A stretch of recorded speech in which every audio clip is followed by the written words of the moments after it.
அருமையானவர்களே, இந்த நாளிலும் ஆண்டுடைய வார்த்தை நான் இடத்திலே கொண்டு வருகிறேன். சங்கீதம் 145 19ஆம் வசனம் சொல்லுகிறது, அவர் தமக்கு பயந்தவர்களுடைய விருப்பத்தின்படி செய்து அவர்கள் கூப்பிடுதலை கேட்டு அவர்களை ரட்சிக்கிறார். அப்ப நீங்க கர்த்தருக்கு பயந்திருப்பீங்கன்னு சொன்னா, கர்த்தரை கனம் பண்ணுகிறவர்களா இருப்பீர்கள் என்று சொன்னால், என்ன கர்த்தர் உங்களை பார்த்து பேசுறார். நான் உன் விருப்பத்தின்படி செய்வேன், உன் கூப்பிடுதலை கேட்பேன், உன்னை ரட்சிப்பேன். ஆமென்.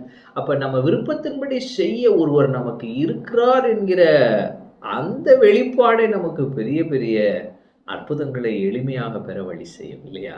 அப்ப எனக்கு என் தேவன் இருக்கிறார், என் விருப்பத்தின்படி எனக்கு செய்ய எனக்கு ஒரு நல்ல தகப்பன் இருக்கிறார், பரலோக தகப்பன்.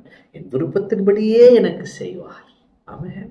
அப்படி ஆண்டவர் சொல்றாரு, நான் உன் விருப்பத்தின்படி செய்வேன். நீங்க நினைக்கலாம், நான் விரும்புறேன், இதெல்லாம் நடக்குமா? ஆண்டவர் சொல்றாரு, உன் விருப்பத்தின்படி நான் செய்றேன். ஆமென்.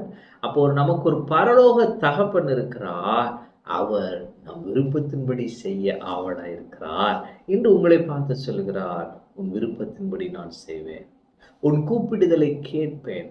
அப்ப என் ஜெபத்துக்கு இன்னும் பதில் வரலையே, என் ஜெபத்துக்கு இன்னும் பதில் வரலையே, இன்னைக்கு பதில் வரும். உங்க கூப்பிடுதலை கேட்கிற கர்த்தர் இன்று உங்களுக்கு பதில் அளிக்கிறார். அது மட்டுமல்ல, அவர்களை ரட்சிக்கிறார்.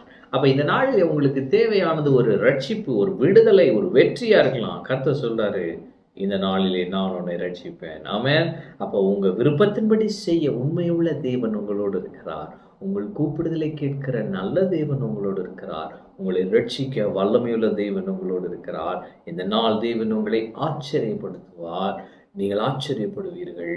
தேவன் உங்கள் விருப்பத்தின்படி செய்வார், உங்கள் கூப்பிடுதலை கேட்பார், உங்களை ரட்சிப்பார். ஆமென். கர்த்தர் உங்களோடு இருக்கிறார். கர்த்தர் உங்களை ஆசீர்வதிப்பார்.